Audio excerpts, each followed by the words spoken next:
Hi friends, welcome to JSJ Jessie Spoken English channel. இன்னைக்கு நம்ம வீடியோல ஒரு 5 சென்டென்ஸ் தான் பார்க்க போறோம். நம்ம டே டு டே லைஃப்ல என்ன நம்ம வழக்கமா யூஸ் பண்றோமோ அந்த சென்டென்ஸ்க்கான மீனிங் தான் நம்ம பார்க்க போறோம். வாங்க வீடியோக்குள்ள போலாம். வீடியோக்குள்ள போறதுக்கு முன்னாடி ஒரு லைக் பட்டன் பிரஸ் பண்ணிட்டு பாருங்க ஃப்ரெண்ட்ஸ். நீ என்ன சாப்பிட்ட? நீ என்ன சாப்பிட்ட அப்படின்னு சொல்லிட்டு நம்ம யார்ட்டையா கேட்போம்ல.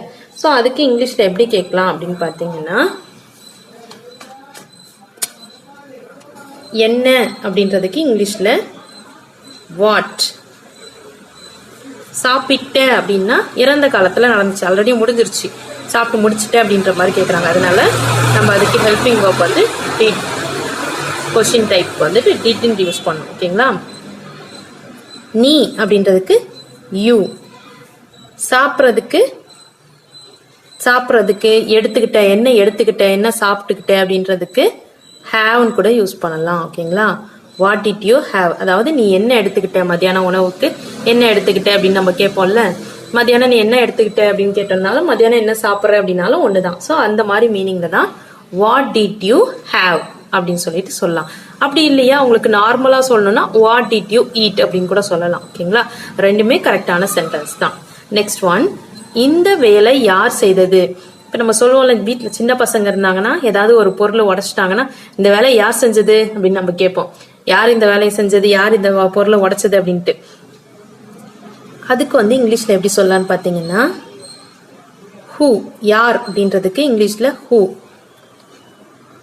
டிட், செய்தது அப்படின்றதுக்கு டிட். இந்த வேலை அப்படின்றதுக்கு this work. Who did this work? Who did this work? Who did this work? இந்த வேலை யார் செய்தது? நீங்க எனக்கு யாரு? இத சொல்றதுக்கு நீங்க யாரு அப்படின்னு சொல்லிட்டு கேட்போம்ல. ஸோ அதை இங்கிலீஷ்ல எப்படி சொல்லலான்னு பார்த்தீங்கன்னா, யாரு அப்படின்றதுக்கு who. யார் நீங்க அப்படின்னு கேட்கறதுக்கு who are you கேட்போம்ல. who are you? எனக்கு அப்படின்றதுக்கு to me. Who are you to me. Who are you to me. நீங்க யார் எனக்கு அப்படின்றதுக்கு who are you to me. ஓகேங்களா?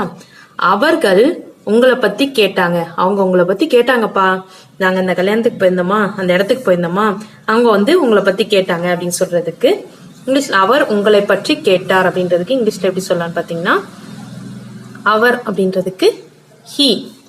கேட்டார் அப்படின்றதுக்கு asked. he asked. உங்களை பற்றி அப்படின்றதுக்கு about you. he asked about you. he asked about you. அடுத்தது, அவள் ஒரு நல்ல பெண். அந்த பொண்ணா ரொம்ப நல்ல பொண்ணுப்பா அப்படின்னு சொல்லுவோம்ல. ஸோ அதுக்கு இங்கிலீஷ்ல எப்படி சொல்லலாம்னு பார்த்தீங்கன்னா, அவள் அப்படின்றதுக்கு ஷீ. நல்ல பெண் அப்படின்றதுக்கு ஒரு ஹெல்பிங் வேர்பு இஸ் சேர்த்துக்கணும். ஷீ வந்துச்சுனாவே இஸ் சேர்த்துக்கணும். She is a good girl. நல்ல பெண் அப்படின்றதுக்கு good girl. She is a good girl. Okay friends, இந்த வீடியோ உங்களுக்கு பிடிச்சிருக்கும்னு நினைக்கிறேன். இந்த வீடியோ உங்களுக்கு பிடிச்சிருந்துச்சுன்னா லைக் பண்ணுங்க, உங்க ஃப்ரெண்ட்ஸ்க்கும் ஷேர் பண்ணுங்க. வேற ஏதாவது டவுட்ஸ்னா கமெண்ட் செக்ஷன்ல கமெண்ட் பண்ணுங்க. என்னுடைய சேனலை சப்ஸ்கிரைப் பண்ணி பக்கத்துல இருக்க ஆல் பட்டன் பிரஸ் பண்ணிக்கோங்க ஃப்ரெண்ட்ஸ். என்னுடைய இன்னொரு சேனல் JSJ Jessie Education. யூடியூப்ல நீங்க சர்ச் பண்ணீங்கன்னா JSJ Jessie Education அப்படின்னு சர்ச் பண்ணீங்கன்னா உங்களுக்கு சேனல் வரும். அதுல வந்துட்டு உங்க வீட்டுல படிக்கிற ஸ்டூடெண்ட்ஸ் இருந்தாங்கன்னா அவங்களுக்கு காம்படிஷனுக்கு தேவையான எஸ்ஏ ரைட்டிங், ஸ்பீச், இது மாதிரி வீடியோஸ்லாம் போஸ்ட் பண்ணிட்டு இருக்கேன் ஃப்ரெண்ட்ஸ். டிஸ்கிரிப்ஷன்ல லிங்க் இருக்கு, கண்டிப்பா சப்ஸ்கிரைப் பண்ணி வச்சுக்கோங்க friends. Thanks for watching. We will meet in the next video. Bye bye. See you. Take care. God bless you.